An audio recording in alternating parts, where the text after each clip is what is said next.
Hello everyone, welcome to my channel Heme Talks. हर बार की तरह मैं आज आपके सामने एक और रोचक टॉपिक हेमेटोलॉजी से रिलेटेड प्रेजेंट करूंगा और आज मेरा टॉपिक का नाम है healthy food habits for blood cancer patients. यानी कि हमें ऐसी कौन से फूड आइटम्स का ज़्यादा सेवन करना चाहिए, क्या प्रिकॉशंस रखने चाहिए जिससे कि हम ब्लड कैंसर के मरीजों में खास करके हम बीमारी से बचे रहें और जिनको बीमारी हो गई है तो उनको किसी भी तरीके के इन्फेक्शन से वो बचे रहें। तो सबसे पहले हम आते हैं कि हमें डूज एंड डोंट्स क्या होते हैं चाहिए ब्लड कैंसर के पेशेंट्स में। सबसे इम्पॉर्टेंट है, हम यदि फूड आइटम से शुरू करेंगे तो मोस्ट इम्पॉर्टेंट है कि हमें कुक्ड फूड आइटम्स खाना चाहिए, खास करके ब्लड कैंसर पेशेंट्स को। इसका मेन रीजन ये है कि जो अनकुक्ड या रॉ फूड आइटम्स होते हैं उनमें इन्फेक्शन होने के चांसेस बहुत ज़्यादा होते हैं। फॉर एग्जाम्पल, अगर कोई ब्लड कैंसर यानी कि एक्यूट ल्यूकीमिया के मरीज का ट्रीटमेंट चल रहा है और उसकी कीमोथेरेपी चल रही है तो अक्सर ये पाया जाता है कि उनकी जो ब्लड की काउंट्स हैं, WBC काउंट यानी कि इन्फेक्शन से लड़ने की जो क्षमता है वो काफ़ी कम हो जाती है। और जब हमारी इन्फेक्शन लड़ने की क्षमता कम हो जाती है तो हमारी जो गट इम्यूनिटी है वो भी रिलेटिवली बहुत तेज़ी से नीचे गिरनी शुरू हो जाती है। और इसी दौरान क्या होता है कि अगर हम कोई भी अनकुक्ड फूड आइटम खाते हैं तो आइदर अगर वो थोड़ा भी कंटेमिनेटेड होता है या किसी भी चीज़ से पोल्यूटेड होता है तो हमें बहुत जल्दी लूज मोशंस या एक्यूट गैस्ट्रोएंटेराइटिस या इन्फेक्शन होने का चांस होता है, जो कि हमारे ब्लड कैंसर मरीजों के लिए कई बार जानलेवा भी सिद्ध हो सकता है। तो ये कहा जाता है कि कोई भी चीज़ जो कि बॉयल हो गई है, रोस्ट हो गई है, फ्राई हो गई है, जो आँच के ऊपर से गुजर गई है, वो ही सबसे सेफ फूड आइटम्स होते हैं ब्लड कैंसर पेशेंट्स के लिए।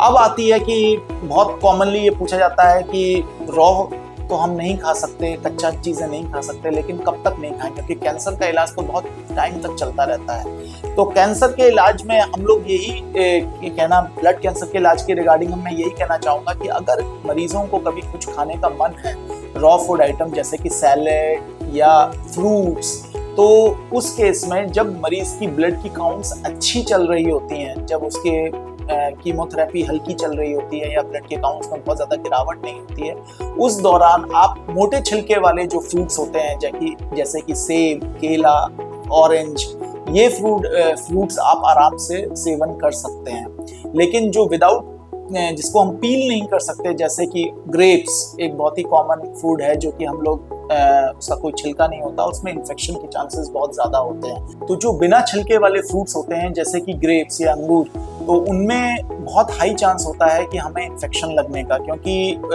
अक्सर आपने देखा होगा कि ग्रेप्स जहाँ से जुड़े होते हैं अपने डंठल से, तो वहाँ पे वो गल भी जाते हैं कई बार, और वहाँ पे क्योंकि वो जिस जगह पे रखे रहते हैं वहाँ पे कई बार मक्खियाँ और अनहाइजीनिक मेजर्स होते हैं, लोग जो बेच रहे होते हैं वो लेते हैं, तो इसके चक्कर में रिस्क ऑफ इन्फेक्शन बहुत अधिक होता है। तो मैं यही सजेस्ट करूँगा कि ग्रेप्स को अवॉइड करना चाहिए न्यूट्रोपेनिक पेशेंट्स के लिए। रही बात ड्राई फ्रूट्स की, अब ड्राई फ्रूट्स एक बहुत ही कॉमन, डेफिनेटली बहुत ही हेल्दी फूड आइटम है, खास करके जिन मरीजों की कीमोथेरेपी चल रही है उनको ज़रूर लेने चाहिए। लेकिन मैं यही सजेस्ट करूँगा कि ड्राई फ्रूट्स को भी आप तेल में या घी में उसको थोड़ा सा रोस्ट कर लें या फ्राई कर लें और उसमें फिर आप उसको सेफली फिर खा सकते हैं, चाहे वो बादाम हो, अखरोट हो या काजू हो। मोस्ट इम्पॉर्टेंट चीज़ यही है कि हमें हाइजीन मेंटेन करनी चाहिए। तीसरा जो एक और इम्पॉर्टेंट चीज़ है, वाटर। पानी हमारे देश में सबसे इम्पॉर्टेंट सोर्स ऑफ इन्फेक्शन होता है। जो नॉन कैंसर पेशेंट्स भी होते हैं, आप हर साल आप देखते हो न्यूज़ में, टीवी में आता है, अखबार में कि कॉलरा, एंट्रिक फीवर या टाइफॉइड, इनसे बहुत बच्चे और बुजुर्ग अपनी लाइफ तक गवा देते हैं, और इसका मेन स्रोत जो होता है वो है कंटेमिनेटेड वाटर। तो हमें अपने कैंसर पेशेंट्स को बिल्कुल भी रिस्क नहीं लेना चाहिए, हमेशा उबाल के पानी देना चाहिए, उबाल के ठंडा करके। अगर आपके घर में आरओ लगा हुआ है तो आरओ का पानी सेफ है, लेकिन ये आपको ध्यान होना चाहिए कि आरओ भी सर्विसिंग होनी चाहिए। जो उसके फिल्टर्स वो लगे होते हैं अंदर आरओ की मशीन में, वो टाइम टू टाइम जब उसकी सर्विसिंग चाहिए उसको कराते रहते हैं, तभी वो सेफ है, अदरवाइज वो अनसेफ माने जाते हैं। अब हम आते हैं कि और क्या हेल्दी फूड आइटम्स हैं जो कि हम अपने मरीज की हेल्थ बिल्ड करने के लिए दे सकते हैं। तो सबसे इम्पोर्टेंट जो कीमोथेरेपी पेशेंट्स के लिए मैं एडवाइस करता हूँ, हाई प्रोटीन डाइट। अब हाई प्रोटीन किन किन फूड आइटम्स में होता है, क्योंकि जब हम कीमोथेरेपी देते हैं तो मरीज का मसल मास बहुत तेजी से लूज होता है, वो कमज़ोर होता जाता है, क्योंकि ये दवाइयाँ काफ़ी स्ट्रॉन्ग होती हैं और इनसे पेशेंट की क्योंकि खाने की इच्छा नहीं होती है, बिकॉज नौशिया इन कीमोथेरेपी दवाइयों का बहुत स्ट्रॉन्ग एक साइड इफेक्ट होता है और मरीज बहुत ही कम खाना खाता है, तो धीरे धीरे उसका मसल मास कम होता चला जाता है। तो हमें हाई प्रोटीन डाइट के लिए एक्सरसाइज करना चाहिए। और हाई प्रोटीन एनिमल प्रोटीन भी हो सकता है, प्लांट प्रोटीन भी हो सकता है। एनिमल प्रोटीन में एग एक बहुत अच्छा सोर्स है, फिश एक बहुत अच्छा सोर्स है, चिकन एक बहुत अच्छा सोर्स है।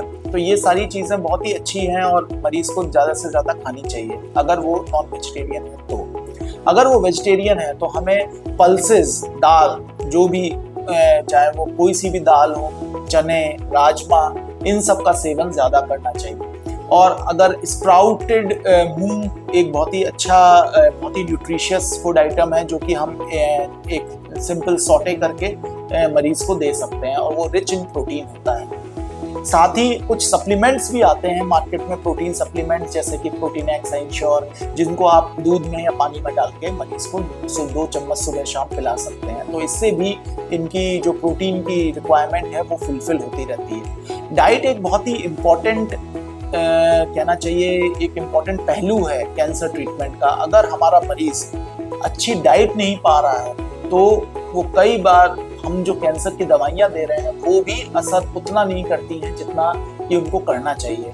तो मैं सभी लोगों से जिनके घर में यदि किसी भी मरीज का कैंसर का ट्रीटमेंट चल रहा है या ब्लड कैंसर का ट्रीटमेंट चल रहा है, तो मैं एम्फसाइज करना चाहूँगा कि डाइट एक इम्पॉर्टेंट पिलर ऑफ, या न्यूट्रिशन एक one of the important pillars of treatment success माना जाता है और हमें उसको उतना ही सीरियसली लेना चाहिए। धन्यवाद।